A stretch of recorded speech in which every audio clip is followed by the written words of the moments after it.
Gold, trusted gold buyers. మీరు తాకట్టు పెట్టిన బంగారాన్ని విడిపించి ఈ రోజు ఉన్న మార్కెట్ ధరకు కొనబడను.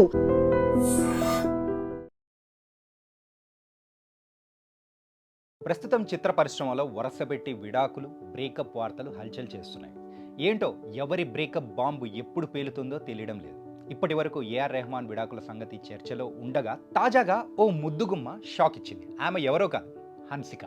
ఇక హన్సిక గురించి ప్రత్యేకంగా చెప్పుకోవాల్సిన అవసరం లేదు. చిన్న వయసులో నుండే హీరోయిన్గా ఎంట్రీ ఇచ్చి తన చిలిపి నవ్వుతో అందరి మనసుల్ని దోచేసింది.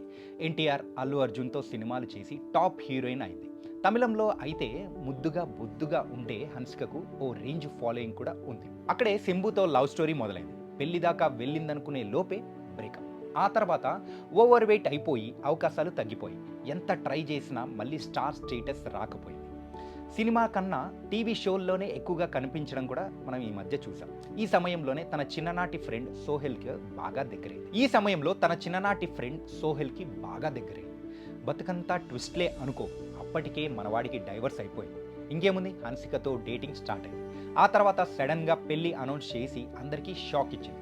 పెళ్లి తర్వాత ప్రేమగా కలిసి కాపురం చేస్తున్నట్టు సోషల్ మీడియాలో చాలా ఫోటోలు, ఓటీటీ షోల్లో లవ్ షాదీ డ్రామా కూడా వచ్చేసింది. కానీ ఇప్పుడు మళ్ళీ ట్విస్ట్ వచ్చింది. ఆమె భర్త సోహెల్తో గొడవలు జరుగుతున్నట్టు ఇండస్ట్రీ టాక్. ఈ మధ్యకాలంలో తల్లికి దగ్గరగా వెళ్ళిపోయిందంటూ హన్సిక సోషల్ మీడియాలో కూడా తన పెళ్లికి సంబంధించిన ఫోటోలు మొత్తం రిమూవ్ చేసేసి ఇవన్నీ చూసి అయితే విడాకులు పక్కా అంటూ సోషల్ మీడియాలో మొత్తం వైరల్ అవుతున్నాయి. సోహెల్ మాత్రం రూమర్స్కి చెక్ పెడుతూ అలాంటిదేం లేదు అన్నాడని వినిపిస్తుంది. కానీ హన్సిక మాత్రం ఎలాంటి స్పందన లేదు. చూద్దాం మరి ఈ పెళ్లి పెటాకులు ఎంతవరకు ఉంటుందో, మరి వీళ్ళిద్దరు మళ్ళీ కలిసి సుఖంగా ఉంటారో మరి వేచి చూడండి.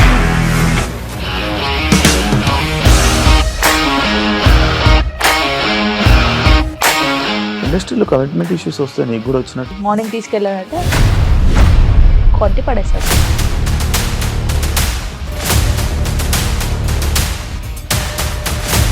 ఒక్కళ్ళు కూడా చూడలేదు ఈ సినిమా అని చెప్పడానికి కూడా చాలా ధైర్యం కావాలి. అది నిజం కదా, దాంట్లో ధైర్యం ఏంటి? ఇది నెక్స్ట్ డే ప్లేట్ మార్చేస్తే తప్పు కదా. As of now we are comfortable this అని నేను అనుకుంటున్నాను. రష్మిక గారిది మీది ఒకే ఊరంట కదా. నీకు కోపం వచ్చిందంటే బాగా తిట్టేత్తరా? తిట్టేద్దామండి.